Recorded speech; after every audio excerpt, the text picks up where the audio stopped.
When times get real tough, it's easy to give in or even worse, give up. This week, we talk to the real Rome, R.O. Me, a talented hip-hop artist from the CLE with a story so inspiring it had to be told right here on Level Up Cleveland. We got R.O. Me. I'm Big Bry. Level Up Cleveland starts right now.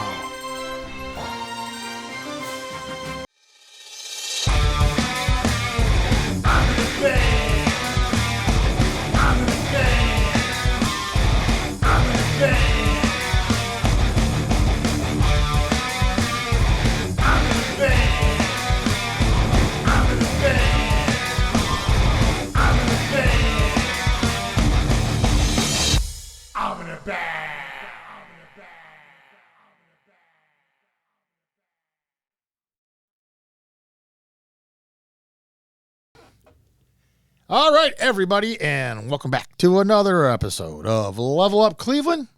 And today we have with us in the studio, R.O. Me. He's a rapper here in Cleveland, and we will be calling him Rome throughout this interview, not to be confused with the other Rome, the R&B singer. So, but he goes by the name Rome, so that's what we're going to call him. No doubt. What's up, my man? Thanks for coming down. Thank you for having me, man. So, aside from the fact that everybody wants to be a rapper, why did you want to be a rapper? What made you think that you were going to do something different than everybody else that's doing this? I say because I was good at writing. I was good at writing it. You know what I mean? I never really thought about being famous or thought about having the girls or having the clothes and stuff like that. Even though that comes with the territory and that's good to have. Everybody, you know what I'm saying? everybody want that, so right. That's always good. But for me, it was just the writing part. That's what I like. I like the writing and the music of it. So you were always writing like what, poetry? You were writing stuff that was rhymes and stuff, and then you were like, well, you know what? I can do this. Maybe I can do that. That's how it started. It started with me like writing little books. I can remember being in like the 7th grade, the 8th grade. I was going to Warrensville Middle School. I remember sitting in the cafeteria and writing like little cartoon stories in my book.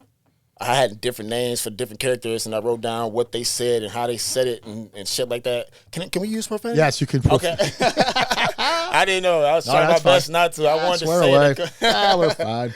All right, yeah, no doubt. So, yeah, it started off with writing stories for me.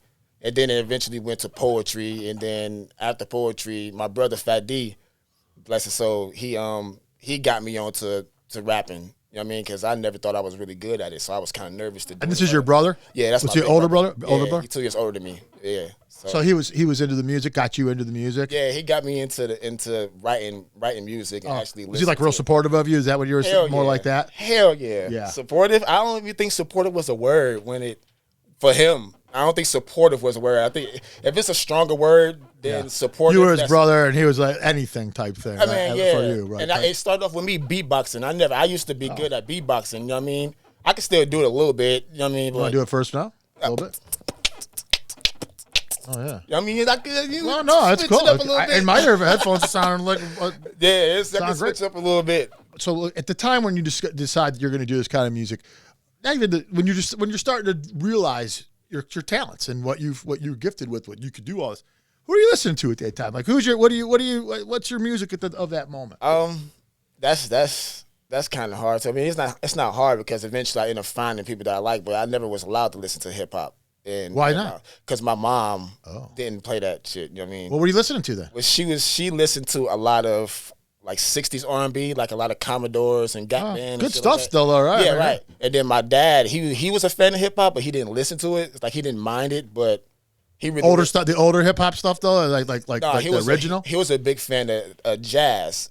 Oh, yeah, like Boney James, his favorite jazz player, George Benson. He listened to a lot of Funkadelics and Parliaments. Oh. You know what I mean? So them combined with my mom's R&B side, that's all I got to listen to, unless I was hanging around my brother or went to my cousin's house or was hanging with friends, listening to the radio.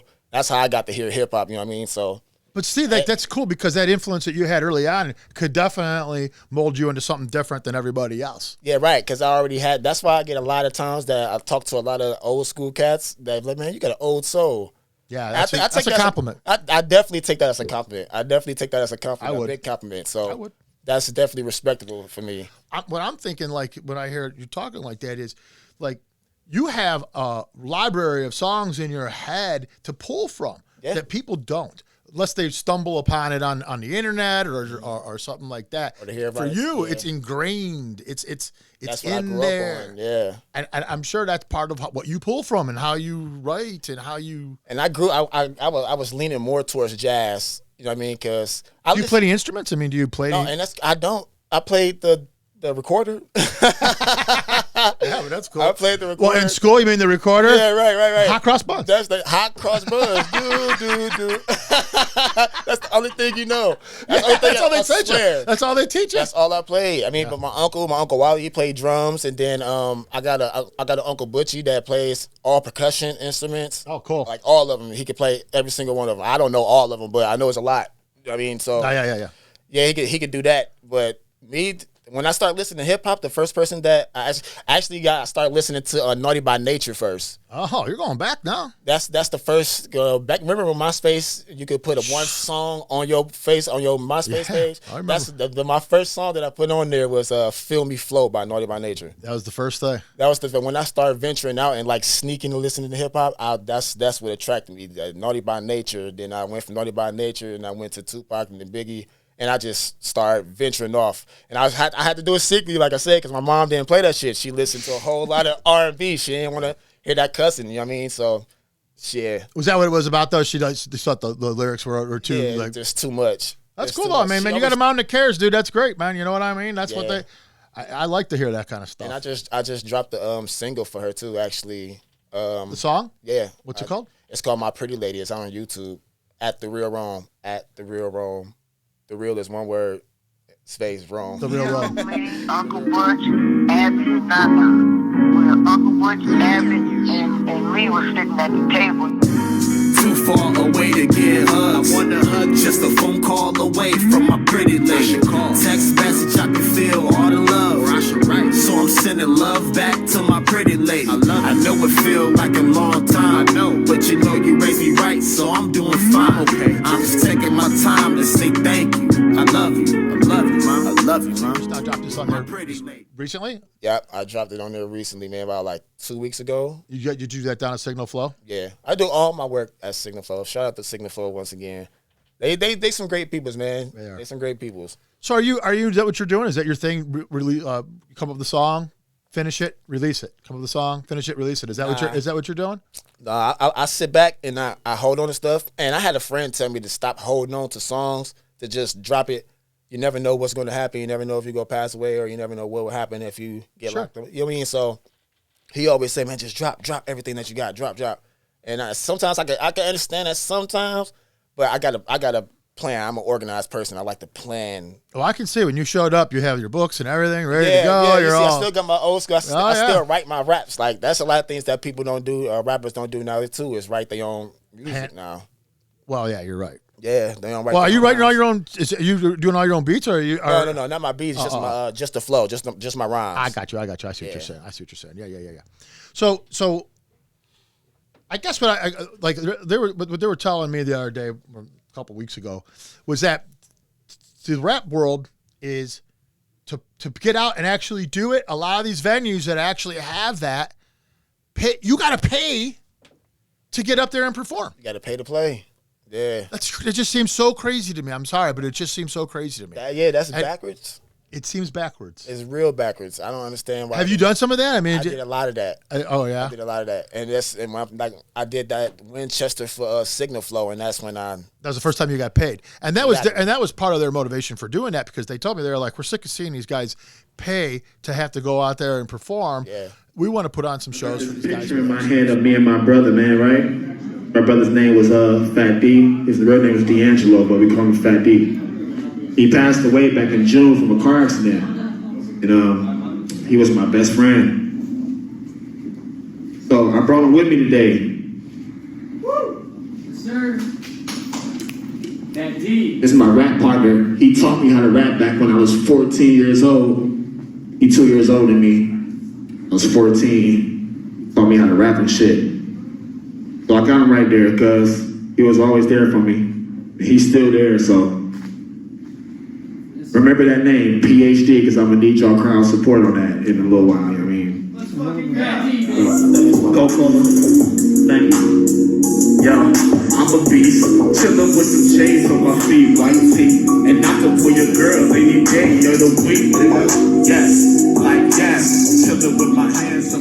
I mean, like, I guess what I'm saying is, like, when you go to these places where you pay to play, is it just like a lot of performers per night? I mean, is it easy to get mixed into this and get forgotten about because there's so many performers? Is it like that? I've seen it happen a couple times. I've seen it happen where it's too many people and some people didn't get a chance to perform, and they'll, you know what I'm saying, they'll be mad because they already paid their money for it. That can happen. You don't get your money back? No, I mean you could if you can. Pursue it, but if you say, hey, I want my money back, you know what I'm saying? Actually, what's it cost to do like one night? How much would you pay? 20 is the highest I ever paid to pay for play. And how many songs can you do for $20? One? It's not even songs. It's minute times. So they probably give you like a 7-minute set or.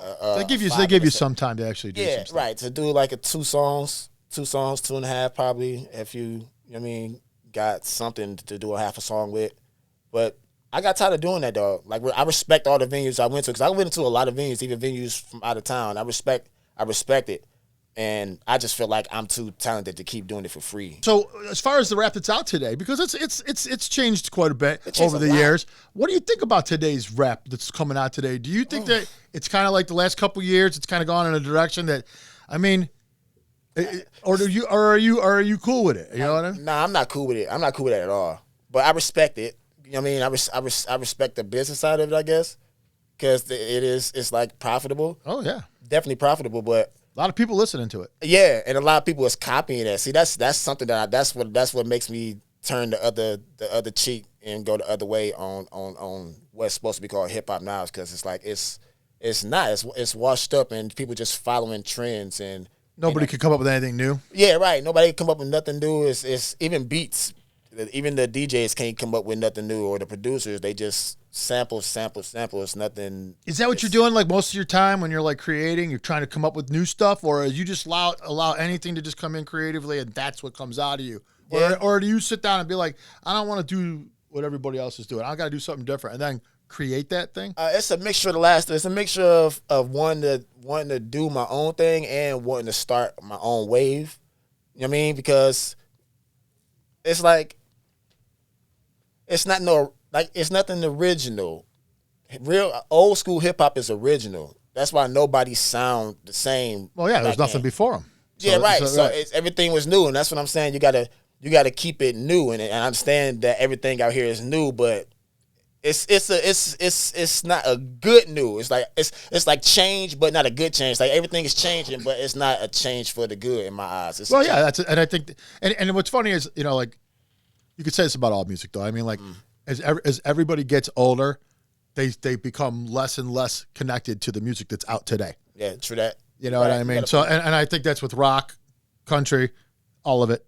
As you get older, you're still kind of tied to the stuff that you raised that you at a certain age made you. Yeah, true that. And so when you're at what point do you start like going to Signal Flow? How do you find out about them and coming down here and actually getting this thing serious? I mean, let me ask you this first. Was that when you really started taking it serious? Were they the first studio that you actually went into and really started seriously developing all this stuff? Yeah. How long ago was that about? Oh man, I met Coca-Cola first. You met him in Cleveland? Yeah, I met him off Instagram. Oh. Because he had put up a little flyer saying that he had a deal going on for studio time for like back then it's like $25 an hour. I think that's what it was back then, but he had a little deal going on. So that's how I found him on Instagram. But that was back in 2018. It was 2018 because I put my first mixtape out in 2019 with Signal Flow and Coca-Cola. So right before the pandemic, you put this tape out. Exactly. Man. But I've been writing a whole lot of stuff before then. And me and my brother been writing a whole lot of stuff before then. So did you actually like write with him also? I mean, so you guys wrote together. Did you guys ever get to perform together or anything? Your brother and you? Oh yeah. We got a mixtape out.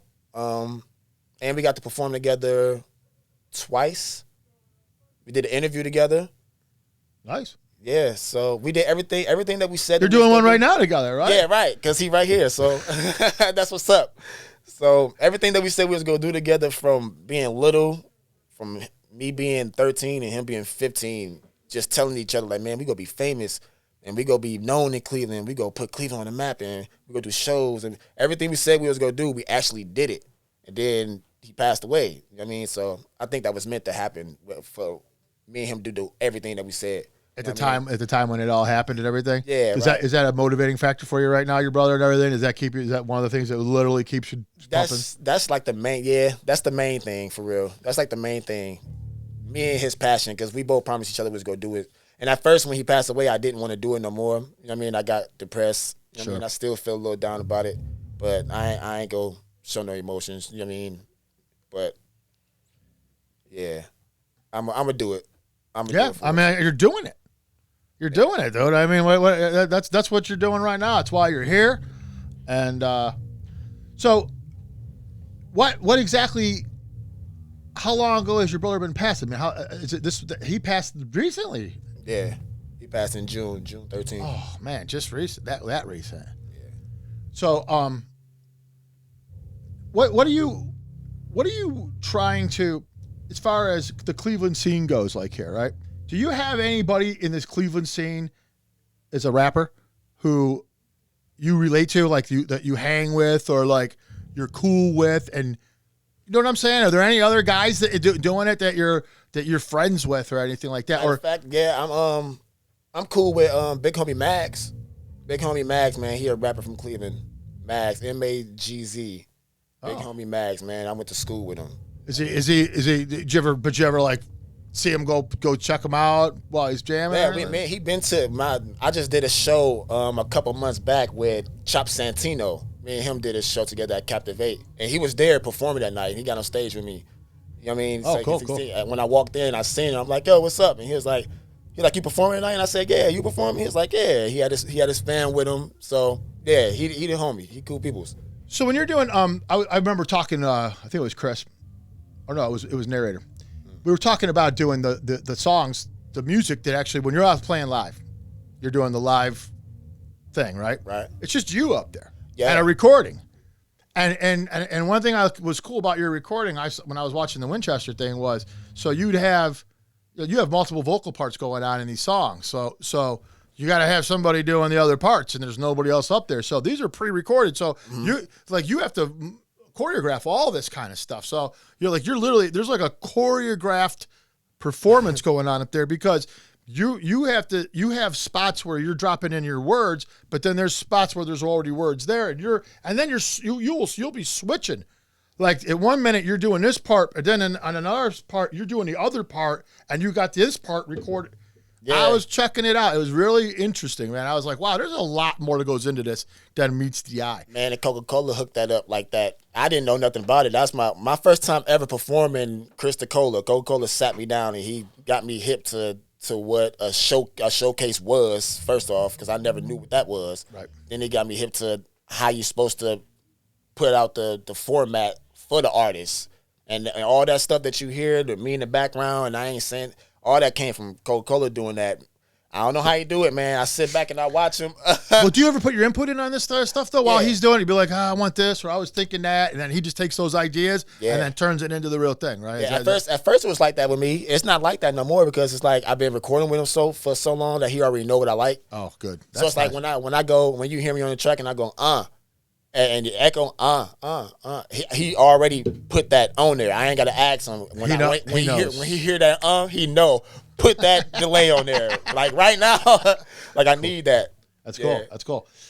So what are your plans for like coming up? Like like the pandemic, it seems like, who knows? Who knows? If it kind of seems like it's winding down here.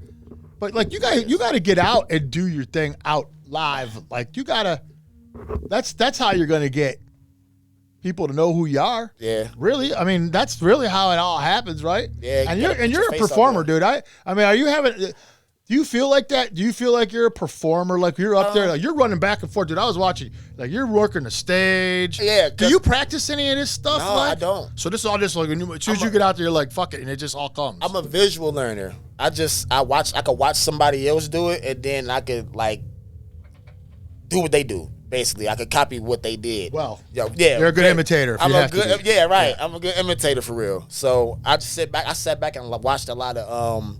At first, I tried to go with a rah style, like Redman and Old Dirty Bastard. Oh yeah. But I was like, nah, that's not me. I had to think about who Rome was, who R.O.Me is, and I'm laid back, I'm smooth, I'm cool. I'm stoner. I'm a jazzy stoner. You know what I mean? I like that. I'm a jazzy stoner. So when I thought about that, I was like, well, who is another person like that who's real cool and laid back? My flow, the way I rap and laid back like that, I get it like a lot of Method Man from that. So I looked at a lot of ways that he performed, a lot of ways that Snoop Dogg performed, a lot of anybody that you could think of who was real smooth. Yeah. I watched how they perform, and then I watched the Got live pointers people. and stuff from them. Yeah, how to interact with the crowd, how to keep it jazzy. That's cool. Yeah, but then I watched a lot of, like I said, Redman and see how to move around. You know what I mean? How to breath control. Yeah. And that the way that Coca-Cola set it up, he make it so easy that if you lose your breath, you always got the background to maybe want to keep the ad-libs. When you can't get another word in, he's got the word. He'll just throw it in there, and then he'll let you catch your breath. Exactly. Cool. When you're up there on stage, right, and you're doing that thing we were just talking about a little bit ago at the Winchester, anywhere where you're doing that kind of thing, right? How is your reaction with the crowd and all that kind of stuff? Like are you somebody that makes a lot of eye contact with all the people that are out there, and you know, like, you feel like are you feeling like that thing, or do you get nervous, kind of look down? I'm just curious, because I see a lot of people do that kind of stuff. You know, they're up there, but they're not. Yeah, they kind of. You feel engaged up there with everybody? At first, I didn't. At first, I felt nervous because it was my first time doing that. I'd say my first 2 times performing, I felt nervous. I really didn't want to look at the crowd. I kept going back and forth and looking at the wall, and then I'll look at this, but I wasn't. But now, after doing it 2 times, I think I did like 8 performances under my belt. I think I got 8 performances. Total. I was just going to ask you, actually. I think I got 8 you beat me performances. to it. Yeah, see, great. I was thinking like. So you've done 8 shows now, Yeah, and 7 of them you paid for, and 1 you got paid. Yeah. Once I start doing it on my own, getting paid for it, like Signal Flow, when they did that and I got paid for it, they had booked a DJ that actually ran the music. That controlled for them. everything. Yeah, right. So I assume they pay him whatever they had to pay him. I would think that's probably how it's just done, period. Yeah, right. Like that's just how it is done. Well, I'm gonna eventually have to get it like a DJ or somebody that I can trust. Or just buy a PA. Yeah. You get your own PA and just bring a computer and have. Yeah, you still need somebody to operate it. I remember when Jake was in here, he was talking about how Toby Raps was playing. Toby Tobe. Yeah, that's the homie. Yeah. He was playing Nelson's Ledges gig, and I think it was like a last minute add-on thing, and he's like, "Hey man, Jake, can you DJ for me while I'm doing this?" You know, and he's like, "Sure." And he was up there, and he was spinning the tunes for him while Toby was doing his thing over that. Man, Toby is you know Toby? Yeah, I know Toby. Yeah, Toby cool. He taught me a lot about like the mainstream, getting my music on mainstream. You know what I'm saying? Stop doing it for free on the YouTube and stuff. So yeah, me and him had a lot of conversations about him. Me and him had a lot of conversations about doing songs too. And we actually did one song together called Blue Line. You know what I mean? So you go check that out. It's on my YouTube. Good afternoon, everybody. Welcome to the main event. You are now tuned in to this North Coast shit. Too big took a dip since I made my own wave. You can surf it if you want. Just remember, this is a Cleveland thing. A lot of rapper shit sound the same, so we gon' do it like this. I'm treating these verses like a clip. Let the magazine off, reload again. Let another magazine vibe out. I Signal Flow again. What I like about it, what he's doing is that he's coming out with a video on every song.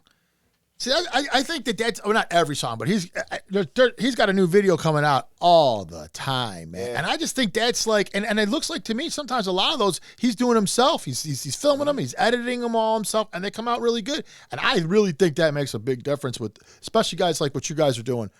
like if you get a visual, if you can see it, you know, and able to do it on your own on top of that too. Yeah. Like all that. I'm not that good with doing all that. The technology type stuff like yeah, that. right. I know I could get good at it. I know I could get better at it more than what I already know. But for him to be able to do all that stuff on his own and write his own lyrics, because I seen Toby sit Indian style with his legs crossed in a chair and just write a whole song. I seen it. You know what I mean? So, right there on the spot. Right there, just writing the whole song right there on the spot. So for you to be able to do all that stuff together, and he know how to play a couple instruments. So I need to learn how to play some instruments, man. Well, I need to learn how to play some instruments. what would you learn? What would be the thing you would take first? Like, what's the instrument that always like intrigues you? The bass guitar. No kidding. Hell yeah! I can teach you how to play the bass. Really? He can teach you how to He's a bass player. He's a bass player. Coca-Cola taught me a little bit something. I used to think that you had to go down, but he told me that you had to go up with your fingers and shit. I didn't know that. So you used to strum like a guitar. Yeah, right. But he taught me to go up, especially with the bass guitar, man. He been teaching me a little bit something. I don't know if I ain't actually tried it. In my mind, when I go like this, I got that shit. I'm the greatest. When you I go hear like yourself this. play, you're like, man, that sounds great. Hell yeah, up here. 2 notes, right? Just like that. Boom, boom. That's it. I wish I could do it. I'm going to learn how to do that, though. I'll pick up that habit. I'll just be so busy, man, with this music and going to work. I still got a 9 to 5. You know what I mean? Oh, sure. So you gotta work, gotta have money, or you can't do anything. Gotta pay the bills, man. Gotta pay the bills, and I got a dog to take care of. And so yeah. So when you write a tune, man, is it something that you have like the whole tune is like in your head, like you can almost hear it like it's a real song already, and it just needs to be made into that, yeah, and then it never sounds like that song that was in your head. No. Does that ever happen like that? No. Well, how does it happen for you? Like, how does a song come to you? That's a good question. I think I listen to the beat first. I got a whole instrumental playlist on YouTube with like almost 700 instrumentals that I just put on shuffle, and whichever one make me bob my head the hardest is the one that I eventually end up writing to, or whichever one catches my ear is the one I write to. So you ever just listen to some jazz like and stuff like that and get ideas like that, and then all of a sudden you can just like, oh, I could take that and turn that into something. Yeah, definitely. Especially when I listen to a lot of Boney James like my dad used to. So I listen to a lot of his music, especially this album he got called Sweet Thing. It came out in 90-something, 94 or some shit like that, 95 or something like that. But I listen to that a lot, and when even though I heard the song over and over again throughout my whole life, I still get new ideas when I listen to that jazz album. So what do you think's going on from this point forward? What do you see happening? Oh man! Now that you're gonna start getting out there, and you're gonna start trying to get some gigs in there again. Yeah, I want to. You got anything written new coming out? I mean, yeah, you got I stuff. I'm always writing. Excuse me. I'm always writing, but I never want to, like I said, I never want to rush in and put all of it out there. Right now, I just dropped Jacket for Beats East Coast Edition, and that's series 1 of 3. So to let you know, it's 2 more series of Jacket for Beats coming out. I'm not going to say the names of them. Yeah, not but yet. It's 2 more series coming out, you know what I mean? But I've been writing to that. I'm taking Toby Raps. I'm taking his advice, and I wrote a couple songs that I could put on the mainstream. You know what I'm saying? Throw on Distro Kid and get that popping. And I'm trying to really get visuals down now because I only got 2 videos. So I'm really trying to get a couple more visuals under my belt. Probably at least about 4 more videos. Yeah, you got it. The visuals are important. Yeah, they real important. I'm starting to see that now that it's real important because I don't really put my face out there that much. You know what I'm saying? Like even with Instagram, sometimes I'll take a picture or a selfie, but I really don't. The only thing that I really post and stuff is my music. I'm starting to realize that you gotta put your face out there, that people see who you are. You know what I mean? So thank you for that opportunity right now. No, you're welcome, man. No, that's what I just wanted to see. I would love to see anybody that comes on our show. I want to see him succeed. No doubt. And you seem like a super cool guy, man. Thank you, I've been saying that this whole time leading up to this thing. I was like, everything I've about this guy seems like he is a super nice dude. Thank you, man. Super cool guy. My mom's always taught me to treat people the way you want me treated and to always stay positive. So I always try to keep a smile on my face. I try to make people laugh and try to make people happy. That's just who I am. So thank you. You know what I mean? Yeah. Appreciating well, that. thanks for coming, dude. I just want to tell you right now, thank you for coming down here No doubt. and doing the show. R.O. Me, or the Real Rome. You can check out his stuff on the Real Rome, right? That's where on you YouTube. post a lot of your stuff on YouTube. Yep. And that's it for us here. Level Up Cleveland. Check it out when you see the Real Rome or R.O. me. That's All right. Guys, we're out. Thanks, man. That'll be fine.